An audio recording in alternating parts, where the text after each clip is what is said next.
We're 1 minute 30 in because I started my recording and I realized that my audio settings are completely incorrect.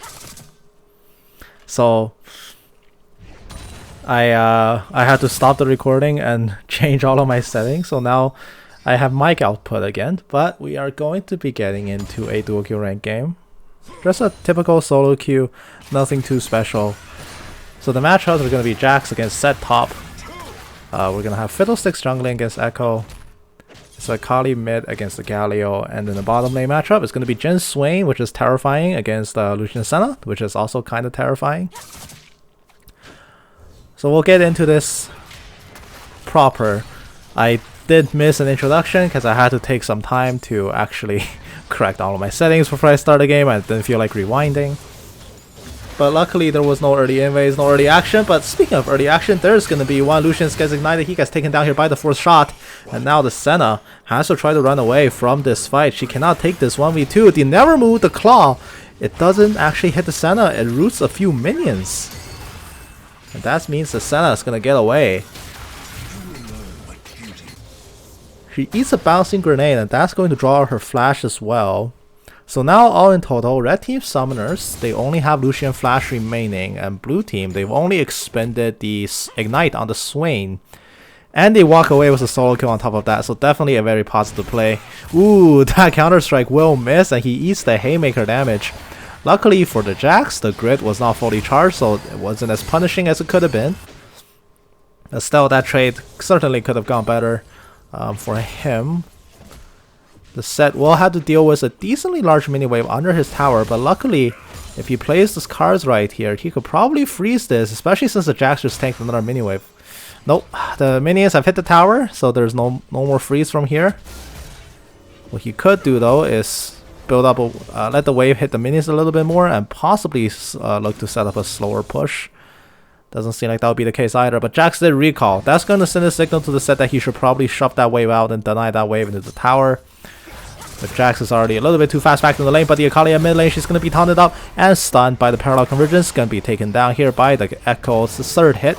Deals the bonus damage and confirms the kill. Akali is going to go back, buying Amptome, changing her mind. And is instead going to opt for, I'm hoping that's going to be Cutlass.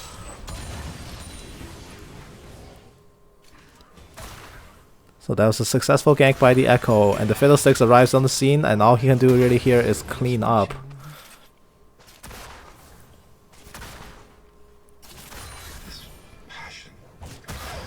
Ooh, that 4-shot will not hit the minion, and that minion dies to the tower as well. Farming under tower as a Jhin can be a pretty painful journey. Oh, flash forward, first shot, they do get the kill onto the Senna. This bot lane from red team not doing so hot this game, being completely outmanned in the 2v2, but here comes the parallel convergence. The Ekko will not catch anyone, but the phase dive, the Z drive, everything is there. The Jhin will be left for dead. The taunt goes out onto the Galio, but with his last breath, Jhin roots up the Galio to try to buy Swain some time out, but can he make it out in time? The never move, it will connect on the Ekko. That's going to give him the shutdown kill back. However, Ekko does get that kill. In fact, the Swain didn't actually even pick up a bounty. Oh my god, that haymaker. The Jax is not expecting that and he just goes down. The Akali will shuriken flip in. She will want to find a trade here. 5-point strike, not going to get it. That's going to make her back off. She does have a CS lead still, but the Galio does have the 2 assists off a positive roam into the bot lane. So now, all things considered, team kills are tied. CS score pretty even across the board. Akali has a pretty minor lead. Jhin has a slight deficit. Actually though, 19 CS at almost 6 minutes in. I mean, bot lane has been pretty action packed, but the Jhin has certainly not been farming whatsoever this game. He's just going to hit 20 CS now at the 6-minute mark, which is, I believe, the benchmark for an iron tier players, assuming static farming. Obviously, this is not a static farming lane, so you would expect the CS score to be lower. But just to put that into perspective, that is certainly a very, very low CS score to have at this stage in the game. The Lucian is not doing so hot for himself either, and a beautiful 2-man stun from the Parallel Convergence. The Echo makes his name down here in bottom lane, and the 4-man Goon Squad happens, and it could not have happened at a worse time here for blue team. Look at all that minion. That entire minion wave. Oh, and the next one too. Oh, this is gonna ultra hurt. He just lost 15 minions off that one death. That's certainly a very costly death, and here comes the Fiddlesticks. Can they try to make amends and try to recover something? The Ignite will land onto the Echo, and he will be killed off by the Winter of Empire from the Swain. The Fiddlesticks is going to snatch up the Drake, snatch up 2 kills, and they're going to equalize the play. However, the biggest loser coming out of this whole exchange is still going to be the Jhin, losing that many minions. That is a very brutal strategy. You build up a slow push, and when you have a massive minion wave and you're ready to crash it into the tower, you call for this massive gank. Not only do you kill your lane, not only do you kill the laners, but you also deny such a large amount of CS in their face. Not just the economic damage, but you have to consider the mental damage that comes with that kind of play as well. And the Akali, she turned around going for a cannon, but this, I mean, she just gets taunted up. Galio will take a tower shot. He will walk out of this trade as the loser. But it did get pretty harrowing there for Akali at one point. Still a very low CS count bot lane, and the Echo, why does he need to leave? He certainly does not need to. The Swain will be taken down, and the Jhin no longer long for this world as well. Yes, this Echo is going to try to single-handedly, well, first of all, pitch a tent in the bottom lane, and as well as get this Lucian and Senna out of their debt. They try to open a joint bank account, get a loan to buy a house. Unfortunately, they borrow from a loan shark, which is named Swain. And now the Echo is their bodyguard, trying to stop them from having to pay. They're like a distant nephew or something. Beating up the loan sharks so they cannot collect on this debt. But can the Echo do enough to bail the Lucian and Senna out of their current situation? The Lucian does have a pretty admirable CS lead to himself now compared to the Jhin. But there's the Echo! Why does he ever need to leave? The little nephew comes in to rescue yet again. This is a really hard camp, and thanks to that one pink word in the Tribrush, it's actually holding up a lot of value. The Akali is gonna try to come in to make something happen, but she's left alone in a 1v3 situation. Here comes a Crow Storm, but there is no fear associated with the perfect execution. Will not kill off the Lucian, but they will kill off the wife. And now Senna is dead. Lucian has to try to make something happen. The 4th shot, it will not go through. Galio will be the one to finish that kill, and the Echo, he doesn't need to leave because bot lane is a gold mine. He's escalated himself to 9 kills in such short notice.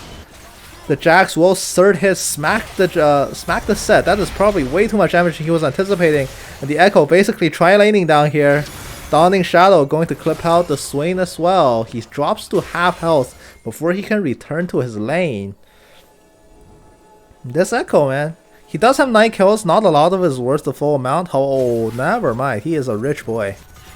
He is so incredibly rich. He doesn't need to leave. That's going to be kill number 10. The Ignite does go down. He is going to flash away, but the Jhin will catch up to him and finally finish off the Echo. And the camp bot lane is paying off. The bot lane just cannot get vision back into their brush, and in fact, I don't think that's actually crossed their minds. And that one pink ward is finally going to be taken down, and it's bought them so much value. Because they know they can just keep on ganking from that angle over and over and over. That deep tri-pink finally getting clear now. But will the Echo feel bold enough to come back in? He's almost bought an entire polo belt on this back, and he finished Sorc Shoes as well. Such a powerful character at this moment in the game.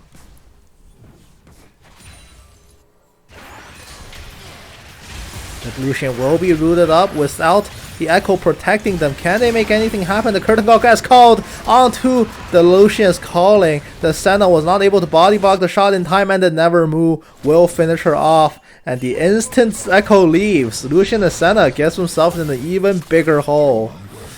I didn't even know that was possible, but this bot lane is, we're gonna ignore the assists because most of it came from the Echo, but this bot lane is a combined 1 and 7. Which is certainly quite telling considering that blue team's bottom lanes have 9 deaths combined. And only one of those is actually at the hands of the Lucian.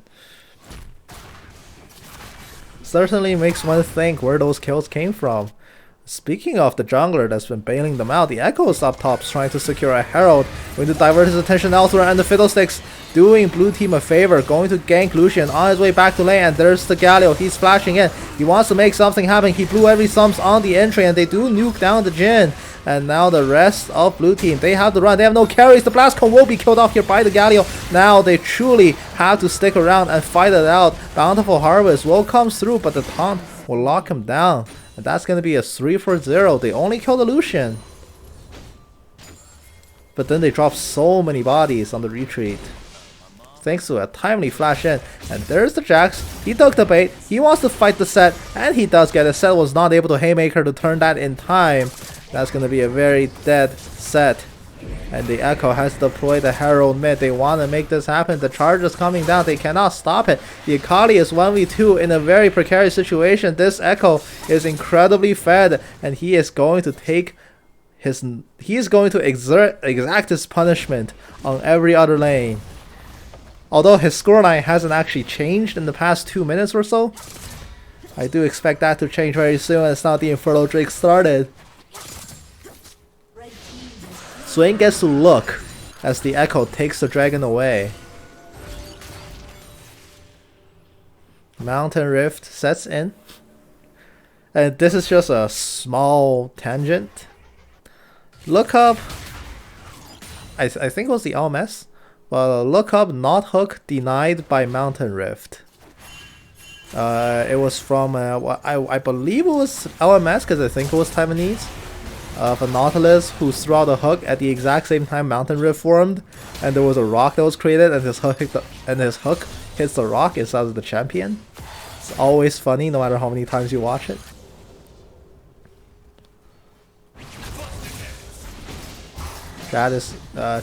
Jax is going for an aggressive trade onto the Sett. He doesn't even pop his shield in time. Sett, Jax, you mix their names together, and you get former LCS caster, now Team Liquid head coach Jat. That's a pretty fun coincidence, isn't it? Oh, there's the Echo. He's going in for a dive. He wants to make something happen. Chrono Break back. He's going to be safe and sound for now. But here comes a Curtain Call. Returns some damage. Parallel Convergence. Stuns up the Fiddlesticks. He has to try to walk away. The Calling Bolus isn't quite enough to catch him. The Fiddlesticks will not die here. Red team loses their turrets thanks to the Jackhammer Jax. He will win that lane handily. The Galio has returned with the taunt, with the tornado. It hits everybody. The Jhin is dead on the ground, and the Swain is almost no longer alone for the world. Dawning Shadow is not available on the center. They cannot try to snipe out this kill. But the Galio is very beefy, and he's being sustained here by the Senna. Can they make anything happen here? Oh, the Akali sure can flip. She finds it, and she kills off the Echo. An excellent kill on a very fed member there, but she will be caught out in her own smoke cloud, and she will be killed off here. Galio will be the next to fall. It's going to be a 2-for-2, all things considered. The Jhin is just now respawned. He's making his way back to the lane.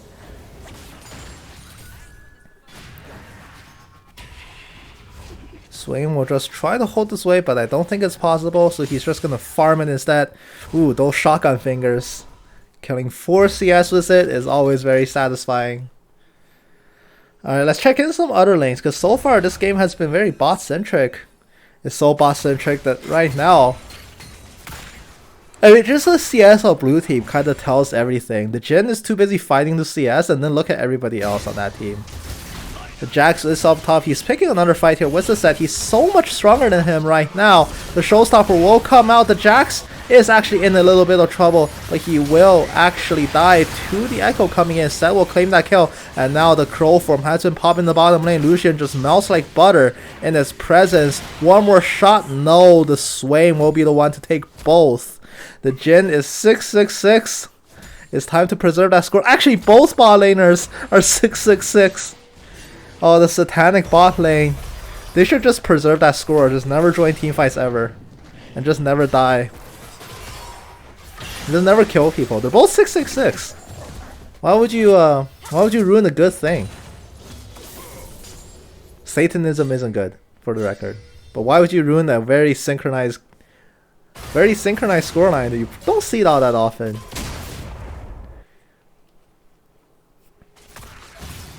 Now blue team, they still have a minor lead ahead of their opponents, and the tower count is mostly attributing to that. But now their next target has to be the mid lane turret here.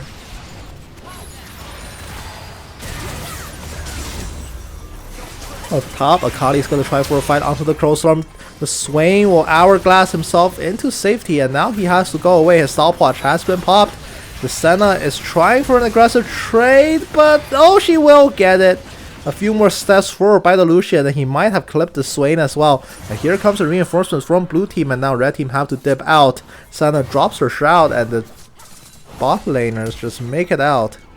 Effigy flash over the wall, and the Echo, he's here. He wants to make something happen, and there it is. A parallel convergence, a phase dive. The damage is landing onto the Akali. She's no, not the Fiddlesticks. I mean, he's been killed off, and now the Akali ducks into the smoke cloud.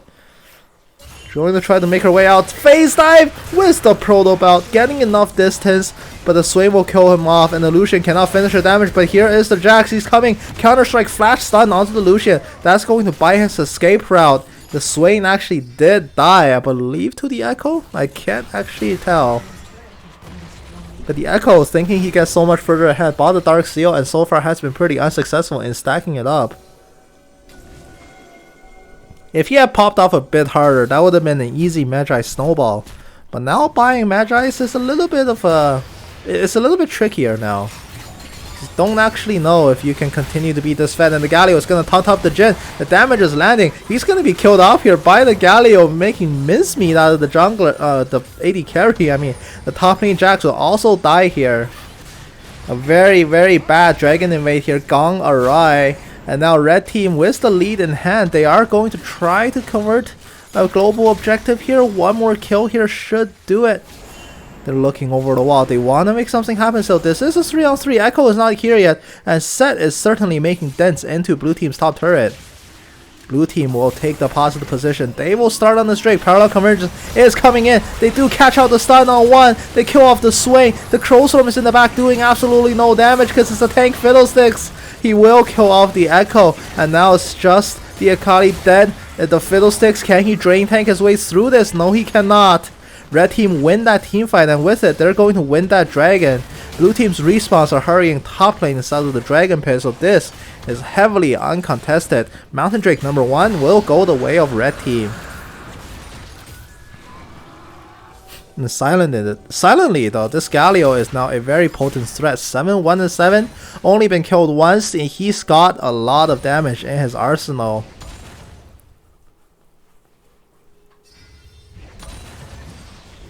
You saw how he just instantly popped Jhin in that last team fight?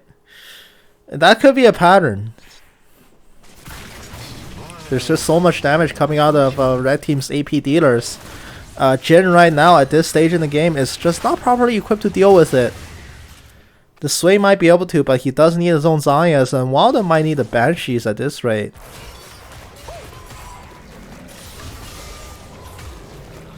Echo's gonna go back to farming up his jungle. He's still only sitting on 2 stacks on that Dark Seal, but he does have an impressive arsenal of items complete, more than anybody else in this game. Fiddlesticks is gonna finish his Spirit Visage, and he's not working on what I'm hoping is gonna be Hourglass with that Codex. You can never really tell. Lucian will be caught out and killed off here. Jhin makes short work of him, and the Echo dueling the Akali 1v1. They actually come out even, and the Chrono Break might settle the difference, but he Proto Belts the wrong way! That is going to be a very dead Echo here. The Parallel Convergence, even if it lands, will not save him. Fiddle arriving in the nick of time to settle the score. And that was a very major blunder on the Echo's part. The 2 stacks from his Dark Seal gets transferred to the Scarecrows instead. I can't believe he actually lost, or like came even with the 1v1 on the Kali, and then missed the Proto Belt, and that basically sealed his fate, and he didn't even get a kill out of it. That is such a huge mechanical misplay. It's certainly not game losing, not by any stretch of the imagination, but it could be a tilter if you knew that's how you died. And suddenly, we got a game on our hands. It's still a pretty even game, all things considered. And which team is going to come out ahead? It's really hard to tell. Set is actually in the poverty zone. He's got Bork completed and nothing else. 21.5 minutes in. Are you kidding me? I hope he just insta-buys a full item when he recalls. What's he gonna buy?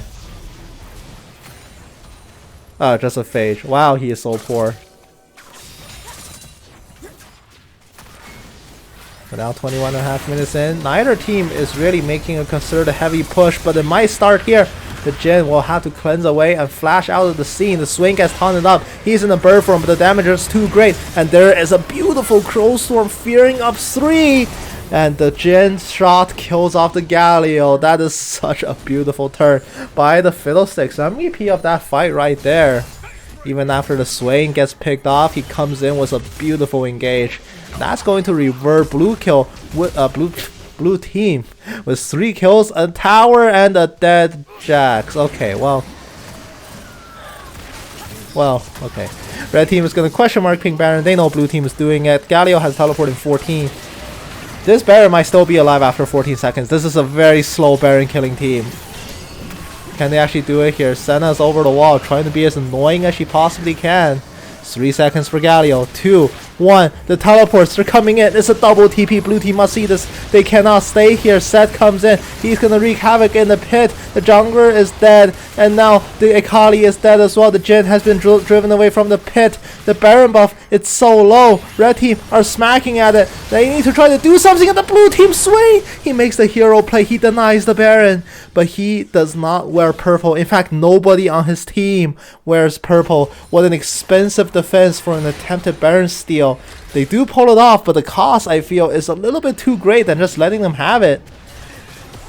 The gold lead might not be so even after this push by Red. Can they go one more?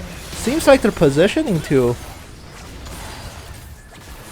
Trollstorm is up for the Fiddlesticks. He's going to try to prep something.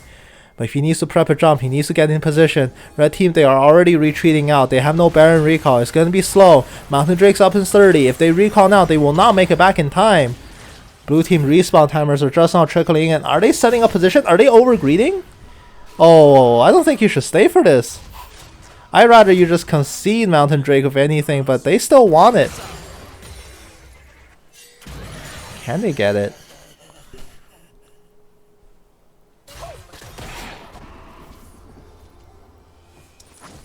They do need to reset. I don't think their chances of winning this 5-on-5 are that great.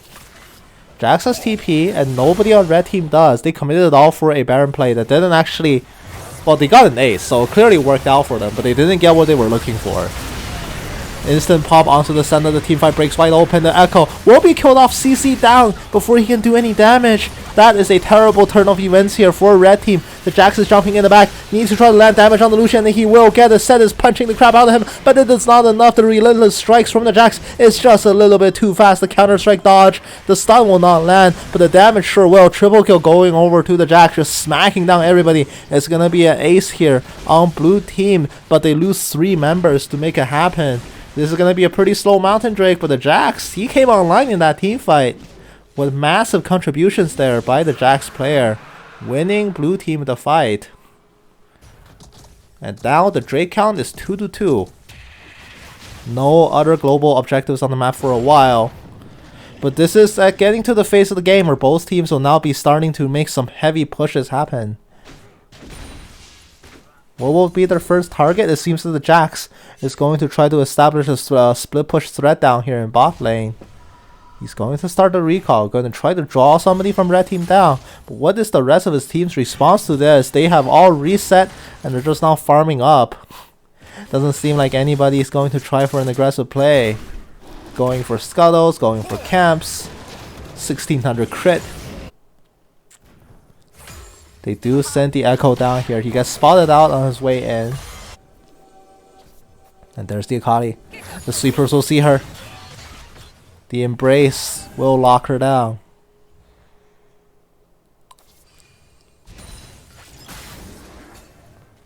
The gun goes out. Zapping the Akali. Well, zapping the plant, revealing the Akali. 1,000 gold ahead here for blue team. It's a very minuscule lead at this stage in the game. Red team is definitely still a lot stronger in terms of their champions. They've shown to be able to consistently nuke the Swain engine in these team fights. Now they have a lot more problems to deal with. They have to deal with the Fiddle engage. They have to deal with the Jax damage. They need to deal with the Echo not pulling a Jensen on the Dragon River.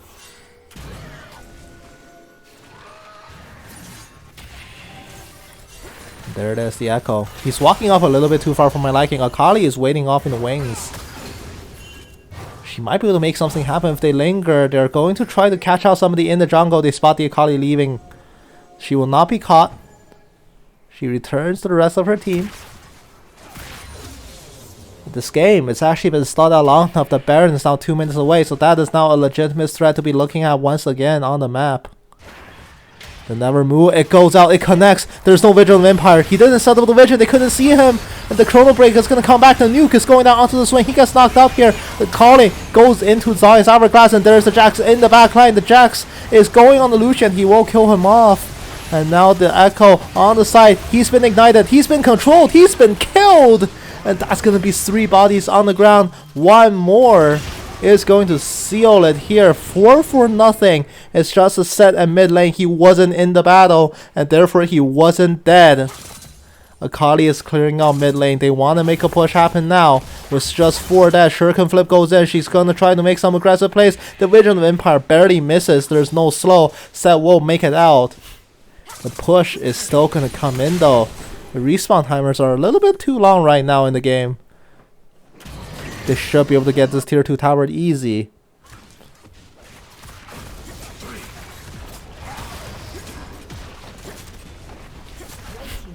Red team will lose their tier 2 tower. Off a beautiful team fight here by blue team.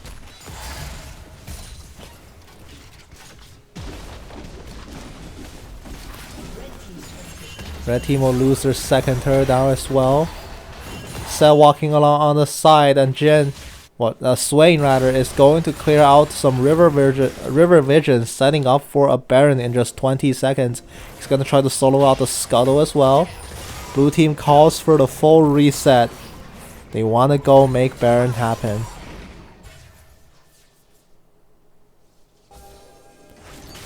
Interesting question to pose. If red team loses this game, what lane diff do you think they'll call? You think it's bot diff. But honestly, I think the Echo has done a lot of throwing. And honestly, the lane that really got hard smash here, well, yeah, bot, but then bot got camped super hard, so they were actually not totally out of the game. But I think the lane that actually got smashed here is actually Set. It's 29 minutes in, and he's not really that impressive right now as a champion. I've never seen a more invisible Set. He certainly should be having a much greater impact on the game, but right now he's just been outmanned by Jax at every turn. That is hard to actually make that happen. This Galio is going to try for an engage. The Embrace goes on the Akali. Can she drop the Smoke Cloud? No, she will Zionist instead. And there is the Crow Storm coming down onto the back. There's so much damage now. Galio needs to try to run, but he will be killed off in the air. Or will he? The execution comes in through for the Akali, but she will die to the Echo. The Fiddlesticks, he's still draining away. He wants to make more lifesteal happen. Can he do it? He does get the Lucian, and he won't actually die. The last bit of damage from the Echo was not enough to finish him off, and suddenly that's going to be 4 bodies on the ground. Nobody could have killed the Fiddle. He walks away with almost no health, but he survives regardless. Mountain Drake is up, but are they interested in it, I wonder? Or can they just do some massive structural damage in red team space to make this worth? The push is happening down mid lane here. Swain and Jin are going to try to kill that tower and then kill that inhibitor. It's going to be 2 inhibs up to 0, and now they can retreat for the Drake. Is Nukan on the way outward? Unless Fiddlesticks is already going to be done with it. Halfway. It might be done by the time they get down there, honestly. This is actually not a too tanky of an objective. Oh, never mind. Red team has had enough of this game, and they have tapped out after losing 2 inhibitors. Good game, blue team.